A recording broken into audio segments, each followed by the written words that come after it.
I started this YouTube channel as a weekend hobby on August 1st, 2017.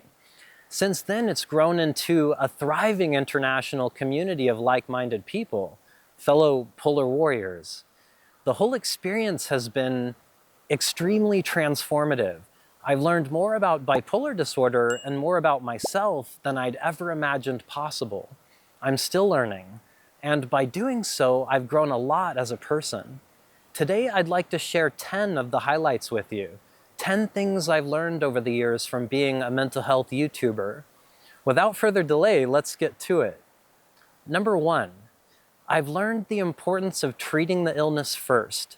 When my bipolar is properly treated, so many things fall into place. I have less physical pain.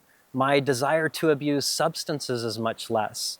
My sleep is more regulated. I eat better and more regularly. My relationships with others improve. I don't experience hypersexuality or as much impulsivity. I could go on and on. Treating the bipolar first is like putting out the source of the fire instead of battling a bunch of little fires all the time. If in doubt, treat the bipolar first. Number 2, my relationship with bipolar disorder has changed. When I first started making videos, I was so nervous to put myself out there, to tell the whole world that I get psychotic, hypersexual, or angry, among other things. Because of this, I didn't even use my real name in the first couple of videos. I went by an old nickname I had, but it just didn't feel authentic enough. I wanted the channel to be a source of real, transparent, lived experience. So I took a chance and decided to put myself out there. I dove into some pretty heavy topics and started using my real name on YouTube.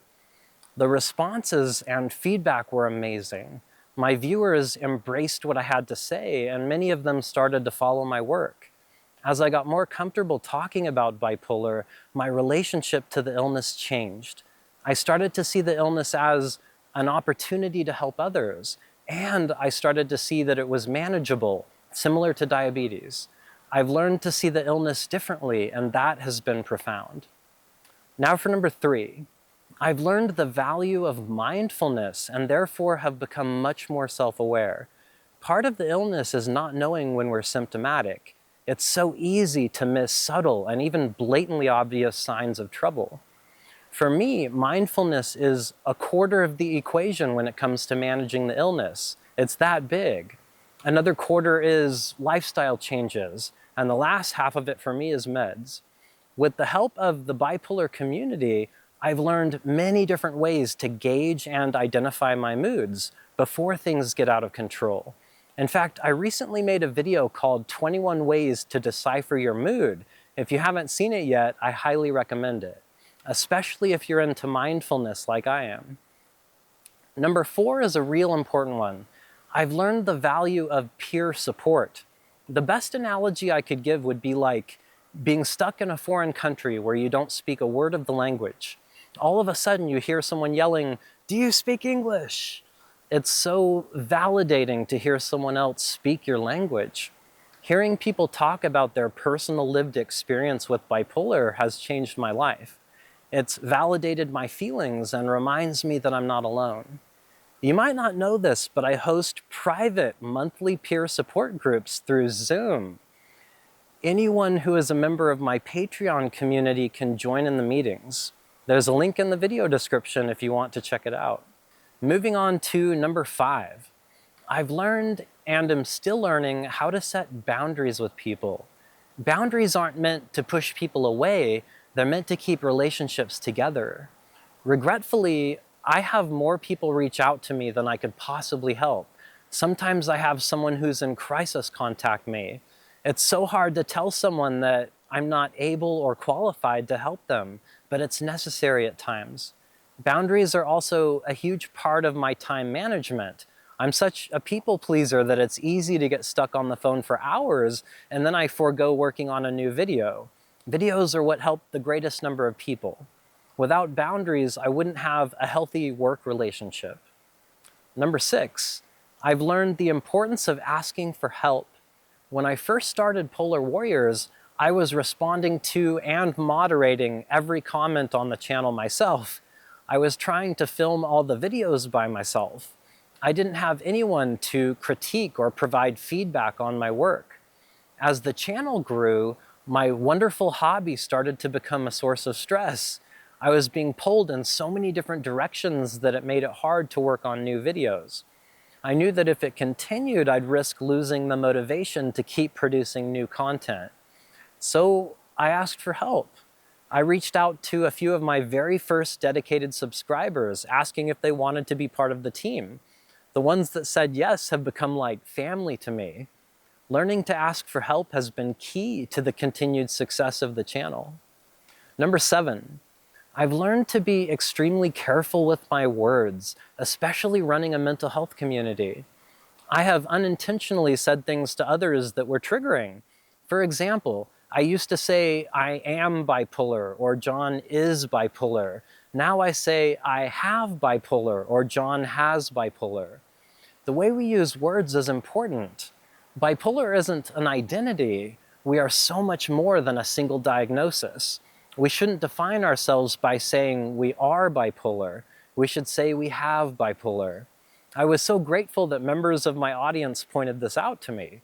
That's just one example. Learning to choose my words carefully has been a very important part of the channel's success. Now for number 8.